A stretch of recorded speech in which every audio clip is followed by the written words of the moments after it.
Ibu dan saudara yang terkasih dalam Tuhan, Shalom. Ada sukacita, amin. Hari ini kita berbahagia. Ya, memang jumlah kita sedikit karena memang cuaca, ya. Namun kita tetap bersukacita. Waktu yang Allah berikan kepada kita untuk datang memuji, menyembah, memuliakan Dia, ini adalah satu anugerah yang besar, anugerah yang luar biasa. Bapak Ibu Saudara yang terkasih dalam Tuhan, tema saya berikan kepada kita adalah berbahagia oleh karena Tuhan mempercayakan dirinya kepada kita. Sebagai umat Tuhan, sebagai anak-anak Tuhan, kita berbahagia oleh karena apa? Tuhan mempercayakan dirinya kepada kita. Kita membaca Alkitab kita, mari kita buka Alkitab kita dari Yohanes pasal yang ke-12. Yohanes pasal 12 ayat yang ke-13 sampai dengan ayat yang ke-25. Saya membaca ayat 13, Bapak Ibu dan Saudara membaca ayat yang ke-14. Kita akan baca secara bergantian. Perikopnya tentang Yesus menyucikan bait Allah. Sudah menemukan? Amin. Ketika hari raya Paskah orang Yahudi sudah dekat, Yesus berangkat ke Yerusalem. Ya, Bapak Ibu. 14. Oke, kita ulangi lagi.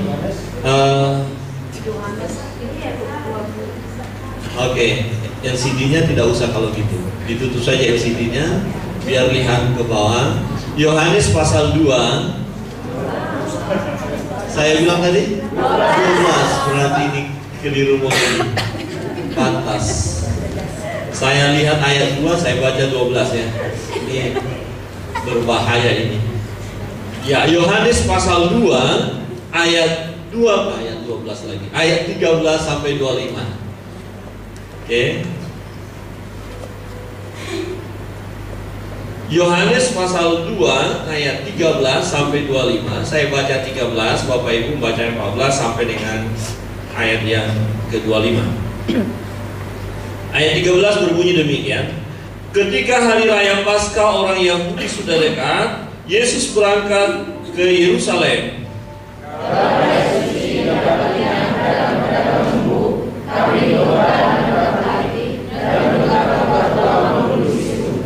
Ia membuat cambuk dari tali lalu mengusir mereka semua dari bait suci dengan semua kambing domba dan lembu mereka. Uang penukar-penukar dihamburkannya ke tanah dan meja-meja mereka dibalikannya. Ambil semuanya ini dari sini, jangan kamu membuat rumah Bapakku menjadi tempat kejualan. Maka teringatlah murid-muridnya bahwa ada tertulis, cinta untuk rumahku menghanguskan aku. Orang-orang Yahudi yang mengenal Yesus katanya, apakah dapat engkau mengatakan kepada kami bahwa engkau tidak demikian? Jawab Yesus kepada mereka, rombak bait Allah ini, dan dalam 3 hari aku akan mendirikannya kembali. Lalu kata orang Yahudi kepadanya,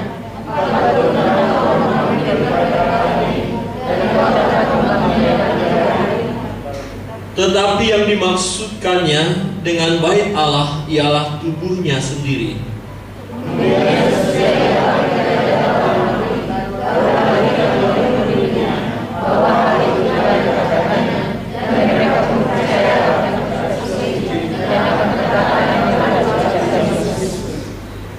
Dan sementara ia di Yerusalem selama hari raya Paskah, banyak orang percaya dalam namanya karena mereka telah melihat tanda-tanda yang diadakannya. Tetapi Yesus sendiri tidak percayakan dirinya kepada mereka karena ia mengenal mereka semua. Dan karena tidak perlu seorang pun memberi kesaksian kepadanya tentang manusia, sebab ia tahu apa yang ada di dalam hati manusia. Berbahagia kita yang percaya percaya kepada Tuhan, di mana Tuhan yang terlebih dahulu mempercayakan dirinya kepada kita. Ya, di ayat 23 dan 24, ya. Dan sementara ia di Yerusalem selama hari raya Paskah, banyak orang percaya dalam namanya karena mereka telah melihat tanda-tanda yang diadakannya. Tetapi Yesus sendiri tidak mempercayakan dirinya kepada mereka karena ia mengenal mereka semua. Siapakah orang-orang yang tidak dipercayakan oleh Tuhan dirinya untuk mereka? Sementara di ayat 23 dikatakan bahwa ada orang-orang yang percaya kepada Yesus, percaya dalam nama Yesus. Konteksnya Bapak Ibu dan Saudara yang terkasih dalam Tuhan, Yesus datang ke Yerusalem, dia datang ke bait Allah, dan dia menemukan satu pemandangan yang membuat hatinya sedih, hatinya pilu, di mana orang-orang datang ke bait Allah bukan untuk berdoa, bukan untuk memuji Tuhan, bukan untuk memuliakan Allah, tidak memperlakukan bait Allah dengan benar. Memang tidak semua. Ada orang-orang yang datang ke bait Allah hanya untuk kepentingan diri mereka sendiri, dan Yesus melakukan satu tindakan untuk mengusir mereka, menunggangbalikan dagangan mereka. Orang-orang datang membawa dagangan, mereka berdagang, membawa lembu, kambing, domba, dan merpati, dan menukar dengan uang. Orang-orang datang kalau beribadah dalam masa perjanjian lama masih sampai kepada Yesus. Sebelum Yesus disalibkan, mereka manusia atau orang Israel datang kepada Tuhan harus membawa persembahan korban. Kalau Bapak Ibu ditanya, kok ke gereja itu kok ada persembahan ya? Menurut Bapak Ibu kenapa? Kenapa ada persembahan sih? Mungkin ada orang berkata, ya karena dari kecil saya sudah begitu, ya jadi saya ikutin aja. Ya. Nah, latar belakangnya dalam perjanjian lama sebelum Yesus disalibkan, orang-orang tidak akan bisa dengan leluasa, dengan gampang, dengan sesukanya masuk ke bait Allah. Mereka harus membawa korban. Nah, bagaimana mereka kalau jauh rumahnya? Apa mereka harus membawa binatang itu begitu lelah? Nah, kemudian mereka hanya membawa uang, dan di depan bait Allah sudah ada orang yang berdagang. Tetapi sedihnya adalah orang-orang berdagang memakai tempat itu sebagai tempat yang tidak baik, tidak benar. Mulai terjadi penipuan di sana, mulai terjadi pembohongan-pembohongan di sana, mulai terjadi di sana untuk mengambil keuntungan secara pribadi. Di situ letaknya mengapa Yesus marah. Di dalam Matius pasal 21, coba kita lihat. Matius pasal 21, kita lihat bagaimana pernyataan Yesus.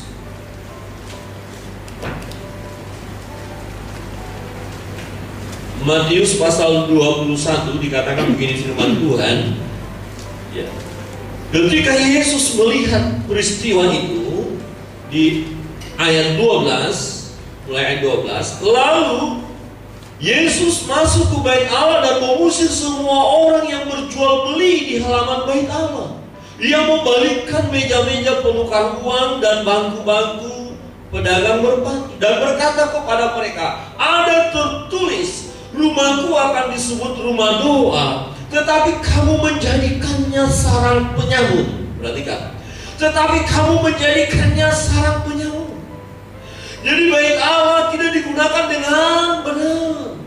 Datang tidak berdoa dengan sungguh-sungguh. Memang tidak semua. Ada orang yang datang memang dengan hati yang sungguh-sungguh, dan mereka tentu diberkati oleh Tuhan. Tetapi ada orang-orang yang datang hanya untuk mengambil keuntungan, dan ketika Tuhan menunggangbalikan semuanya, Tuhan menghalau mereka. Ada orang yang tidak suka dengan tindakan itu, dan mereka mulai protes. Yesus, apa hakmu? Siapa engkau? Apa kuasamu? Tanda apa yang bisa kau buat sehingga kamu harus melakukan itu? Kira-kira seperti itu. Saudara yang terkasih dalam Tuhan, siapa mereka yang mulai tidak senang, tidak suka dengan tindakan Yesus untuk membersihkan tempat itu? Di ayat 18, orang-orang Yahudi menantang Yesus, katanya, tanda apakah dapat engkau tunjukkan kepada kami bahwa engkau berhak bertindak demikian? Jawab Yesus kepada mereka, rombak bait Allah ini, dan di dalam 3 hari aku akan mendirikannya kembali. Semakin mereka gak ngerti apa maksudnya. Lalu kata orang Yahudi kepadanya, 46 tahun orang mendirikan bait Allah ini, dan engkau dapat membangunnya dalam 3 hari. Tidak mungkin, impossible. Bagaimana caranya? Bim salabim, bisakah? Mereka tidak mengerti. Tetapi yang dimaksudnya dengan bait Allah ialah tubuhnya sendiri. Di sini Yesus menunjukkan diri, bahwa dia akan menyelesaikan tugas itu, dan memang dia akan dibunuh, mati, tetapi pada hari yang ketiga dia akan bangkit dan hidup. Pada waktu itu mereka tidak mengerti. Mereka sulit menerimanya. Di ayat 22, ini satu pembicaraan, pernyataan di masa yang akan datang. Pada peristiwa ini belum terjadi, tetapi sudah tercatat. Dikatakan, kemudian sesudah ia bangkit dari antara orang mati, barulah teringat oleh murid-muridnya bahwa hal itu telah dikatakannya, dan mereka pun percaya akan kitab suci dan akan perkataan yang telah diucapkan Yesus. Saudara yang terkasih dalam Tuhan, Yesus datang menunjukkan dirinya sebagai Tuhan yang menyelamatkan umat manusia. Dia datang ke dunia kepada miliknya untuk menyelamatkan umat manusia yang berdosa itu. Tetapi ketika dia melakukan hal yang benar, orang-orang mulai protes, secara khusus ahli-ahli Taurat, orang-orang Farisi, imam-imam. Mereka protes dan minta tanda. Sebenarnya tidak hanya tandanya di sini. Kalau kita lihat kembali kepada Injil Matius pasal 21, jadi dalam peristiwa yang sama, ya, Matius melaporkan hal yang lebih detail lagi. Dikatakan di ayat 13, di ayat 14, maka datanglah orang-orang buta dan orang-orang timpang kepadanya dalam bait Allah itu, dan mereka disembuhkannya. Ada mujizat terjadi. Maka datanglah orang-orang buta dan orang-orang timpang kepadanya dalam bait Allah itu, dan mereka disembuhkannya. Ada yang disembuhkan oleh Tuhan, ada yang mengalami mujizat. Tetapi ketika imam-imam kepala dan ahli-ahli Taurat melihat mujizat yang dibuatnya itu, dan anak-anak yang berseru dalam bait Allah, Hosana bagi anak Daud, hati mereka sangat jengkel. Hati mereka sangat jengkel.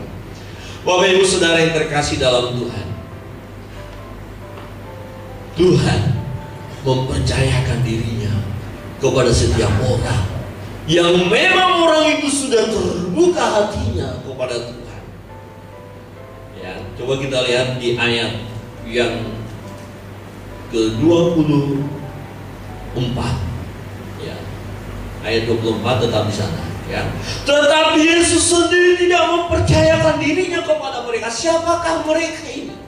Siapakah mereka yang tidak dipercayakan oleh Yesus dirinya kepada mereka? Inilah orang-orang yang tidak membuka hati, orang-orang yang tidak menerima Yesus, orang-orang yang protes, yaitu ahli-ahli Taurat, imam-imam, orang Farisi yang tahu kebenaran, yang tahu kitab suci, tapi mereka menolak Yesus. Orang yang menolak Yesus, orang yang hatinya tertutup, dia dengar kebenaran, dia tahu kebenaran, tapi dia tidak membuka hatinya. Dan Tuhan tahu, Yesus tahu siapakah orang-orang yang tidak membuka hati ini. Dikatakan firman Tuhan di ayat 25. Dan karena tidak perlu seorang pun memberi kesaksian kepadanya tentang manusia, sebab Yesus tahu apa yang ada di dalam hati manusia. Yesus tahu apa yang ada di dalam hati manusia. Yesus mengenal mereka, dikatakan ayat 24. Yesus mengenal manusia. Yesus mengenal kita sekalian. Yesus mengenal seluruh umat manusia. Dan hanya ada dua. Satu manusia yang hatinya memang terbuka untuk Tuhan. Ada satu tipe lagi, yaitu hatinya tertutup untuk Tuhan. Dan bagi orang-orang yang hatinya tertutup untuk Tuhan, Tuhan sendiri tidak mempercayakan dirinya kepada mereka. Sebab begini, jika Tuhan tetap menyerahkan dirinya kepada mereka, sementara mereka menutup hati, tidak akan percaya mereka kepada Tuhan. Memang mujizat, tanda-tanda ajaib, salah satu alat di tangan Tuhan untuk membuat orang-orang bertobat, untuk membuat orang-orang akhirnya percaya kepada Tuhan. Satu ketika Yesus pernah menyampaikan kepada mereka, jika engkau tidak percaya dengan apa yang saya katakan, apa yang dikatakan oleh anak manusia, setidak-tidaknya percayalah dengan perbuatan-perbuatannya. Artinya Yesus menunjukkan mujizat itu. Dan pekerjaan ini adalah pekerjaan yang dilakukan oleh Tuhan. Setidak-tidaknya ketika engkau melihat pekerjaan Tuhan, ketika engkau melihat mujizat itu, setidak-tidaknya ketika engkau melihat penyertaan Tuhan, pekerjaan Tuhan, engkau percaya kepadanya. Tetapi oleh karena hati mereka, siapakah mereka? Ahli-ahli Taurat, orang-orang Farisi, orang-orang yang memang mengeraskan hati. Dan orang-orang yang mengeraskan hati itu ada sampai sekarang di dunia ini, ada sampai sekarang pada zaman kita sekarang, ada. Dan bagi mereka, Tuhan tidak mempercayakan dirinya. Apa artinya jika Tuhan tidak mempercayakan dirinya kepada orang-orang ini? Artinya orang-orang ini tidak akan percaya kepada Tuhan. Orang-orang ini tidak akan diselamatkan. Orang-orang ini akan binasa. Orang-orang ini akan hancur hidupnya. Orang-orang ini tidak akan bahagia. Orang-orang ini tidak akan mendapatkan damai sejahtera. Orang-orang ini tidak akan mendapatkan kesukaan yang abadi. Orang-orang ini pasti masuk neraka karena mereka tidak percaya kepada Tuhan. Dan Tuhan tidak percayakan dirinya kepada mereka. Apa artinya jika Tuhan tidak mempercayakan dirinya lagi kepada kita? Wow, mengerikan. Mengerikan. Sedih, hancur hati. Saudara yang terkasih dalam Tuhan, dikatakan Tuhan tidak mempercayakan dirinya kepada mereka. Tetapi Yesus sendiri tidak mempercayakan dirinya kepada mereka. Bukan karena Allah pilih kasih, bukan karena Tuhan pilih kasih. Oh, Tuhan lebih mengasihi si A, itu sebabnya dia mempercayakan dirinya kepada orang itu. Tidak. Oleh karena orang itu sendiri yang hatinya memang tidak terbuka kepada Tuhan, hatinya tidak terbuka kepada firman, hatinya tidak terbuka kepada kebenaran. Orang-orang ini adalah orang-orang yang mengeraskan hati. Dan saat ini banyak manusia mengeraskan hati. Walaupun sudah melihat fakta yang terjadi, betapa dahsyatnya kuasa Tuhan, tapi tetap tidak percaya kepada Tuhan. Tetap mengandalkan dirinya sendiri, tetap mengandalkan kekuatannya sendiri. Tadi pagi bincang-bincang dengan Ibu Pendeta, kami sharing, kadang-kadang melihat dia ya, kenapa ya udah jadi Kristen, kok masih merasa gak bertuhan ya, kok masih kelakuannya begitu ya, kenapa ya kira-kira ya manusia begitu ya. Terus saya katakan, karena memang sampai sekarang orang itu masih bisa mengandalkan kekuatannya. Dan saya katakan, ketika manusia itu masih bisa mengandalkan kekuatannya, dia tidak perlu Tuhan. Dia merasa tidak butuh persekutuan, tidak butuh baca firman, tidak perlu berdoa, tidak perlu menyembah Tuhan, hidup dengan kekuatan diri sendiri. Tetapi tatkala dia sudah tak berdaya, tatkala dia sudah tidak mampu, tatkala dia sudah mengandalkan segala sesuatu yang ada padanya, biasanya pada titik itu baru dia sadar, ternyata saya ini tidak ada apa-apanya. Jadi kalau saudara menghadapi orang-orang yang selalu maunya sendiri, itu karena dia masih merasa mampu, merasa hebat, dia tidak butuh Tuhan. Tapi ketika dia merasa sudah tidak mampu, percaya, ya kan, hatinya akan terbuka dan berkata, Tuhan tolong aku lemah, aku terbatas. Nah ketika ini terjadi, ketika hati kita sudah terbuka kepada Tuhan, niscaya Tuhan akan mempercayakan dirinya kepada kita. Amin. Oh, Tuhan lihat ini hati sudah terbuka, maka dia datang. Tuhan tidak akan masuk kepada hati saudara kalau saudara masih menutupnya. Itu sebabnya firman Tuhan berkata, Yesus datang dan mengetuk di depan pintu. Barang siapa yang mendengar ketukan itu, membuka hati, dia akan membuka pintu itu dan memperkenankan Yesus masuk dalam hidupnya. Hati kita. Berarti ketika saudara, saya sudah percaya kepada Yesus, itu karena Yesus mempercayakan dirinya kepada kita, dan memang Tuhan melihat kita, Tuhan melihat hati kita, dan hati kita terbuka untuk Tuhan. Amin. Amin. Sebab firman Tuhan berkata, bukan kamu yang memilih aku, tapi aku yang memilih kamu. Aku yang memilih kamu, kata Yesus. Oh, Yesus hanya memilih orang-orang yang siap, yang mendengarkan suaranya, yang mau menyerahkan dirinya. Tuhan melihat hati, Tuhan melihat keadaan kita, dan tatkala kita terbuka kepada Tuhan, tangannya akan Dia ulurkan untuk menolong kita. Bapak Ibu Saudara yang terkasih dalam Tuhan, perhatikan siapa mereka yang percaya itu. Di ayat 23 dikatakan, dan sementara ia di Yerusalem selama hari raya Paskah, banyak orang percaya dalam namanya, karena mereka telah melihat tanda-tanda yang diadakannya. Siapakah mereka yang percaya? Karena ada dua di sini, mereka yang percaya, tapi ada kelompok mereka yang tidak percaya. Nah, ternyata mereka yang percaya, kalau kita lihat di dalam Injil Matius tadi, mereka yang datang kepada Tuhan, mereka yang sakit, mereka yang timpang, mereka yang berdosa, mereka pemungut cukai, yang menyadari dirinya berdosa, justru mereka yang datang kepada Tuhan. Sementara ahli-ahli Taurat, orang Farisi yang merasa diri benar, dia tidak datang kepada Tuhan. Akhirnya mereka tidak percaya. Tetapi orang-orang timpang, orang-orang lumpuh, orang-orang yang tak berdaya, dikatakan datang kepada Tuhan. Maka datanglah orang-orang buta, orang-orang timpang kepadanya dalam bait Allah itu, dan mereka disembuhkan. Mereka disembuhkan karena mereka hatinya terbuka kepada Tuhan. Mereka tahu Yesus adalah Tuhan, hatinya terbuka kepada Tuhan, dan mereka datang kepada Tuhan di bait Allah dengan motivasi yang benar, bukan untuk berdagang, bukan untuk berjual beli. Mereka buat bait Allah untuk tempat mengadu, menyerahkan segala beban pergumulan kepada Tuhan, bukan untuk bisnis, bukan untuk mencari keuntungan sendiri, bukan tempat sarang penyamuk.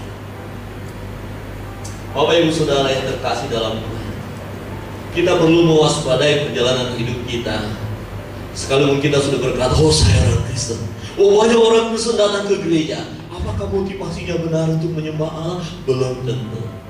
Bahkan banyak saat ini gereja dipakai tempat hanya untuk keuntungan diri sendiri, bisnis dan lain sebagainya. Salah seorang hamba Tuhan yang giat melayani bagian narkoba, Bapak Yeri Pati Nasarani, yang pernah menyampaikan seminar di sini. Ternyata jangan kaget Bapak Ibu, di gereja terjadi bisnis jual beli narkoba.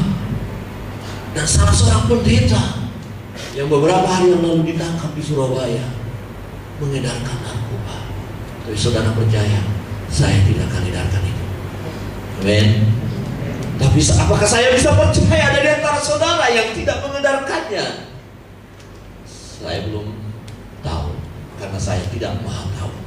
Tapi Tuhan maha tahu. Amin. Tapi saya mau kasih tahu, pastikan diri kita jangan terlibat bisnis-bisnis yang haram, dan kita bawa ke bait Allah. Amin. Amin.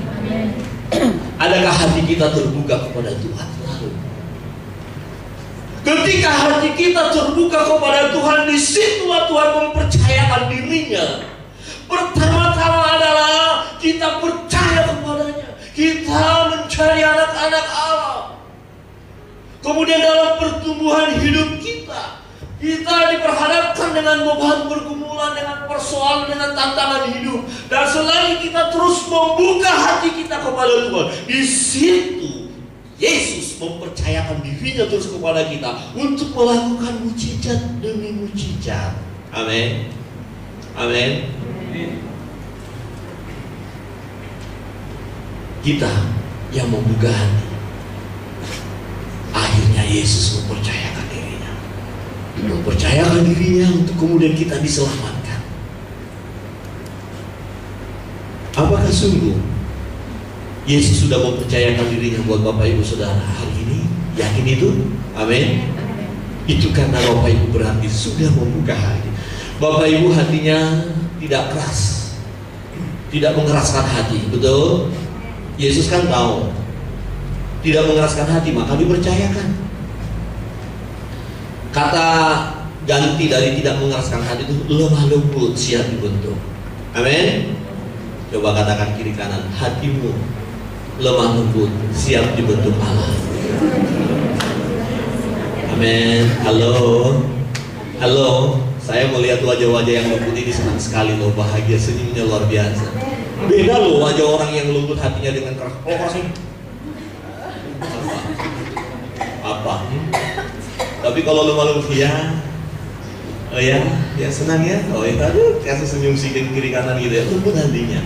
Dan orang yang hatinya lembut ini siap dikerjakan oleh Tuhan. Tapi kalau udah keras, enggak, Tuhan nggak percayakan. Tuhan tidak percaya. Dan kita yang sudah punya hati yang lemah lembut inilah bersyukur. Pertama, kita diselamatkan. Yang kedua, Tuhan percayakan dirinya untuk melakukan perbuatan-perbuatan yang ajaib dalam hidup kita.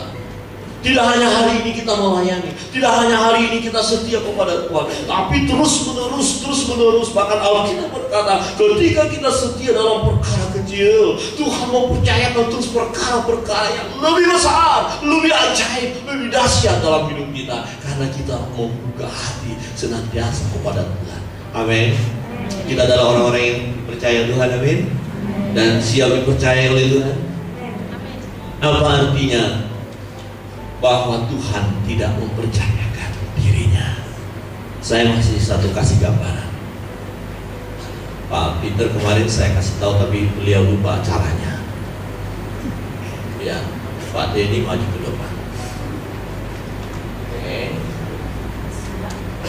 Sulap ya. Halo, perhatikan. Manusia itu berdosa ya, setuju? Dia ada dalam tali dosa, lingkaran dosa. Kalau berbicara keras hati manusia, semua kita keras, gak ada yang lemah lembut karena sudah jatuh dalam dosa. Betul? Jujur, betul? Entahkah orang Jawa, orang Batak, orang Manado, orang apapun itu keras.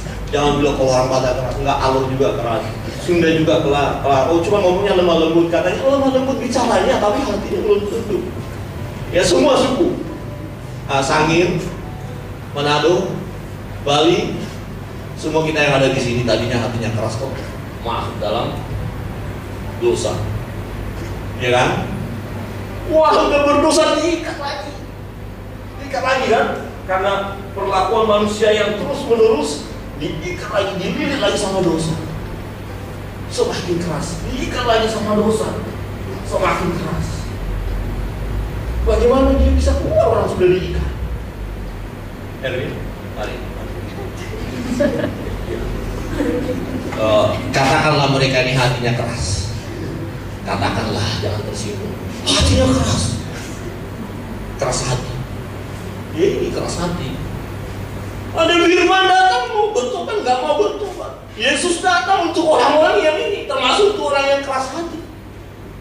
Tapi kan Tuhan tahu, karena mereka keras hatinya.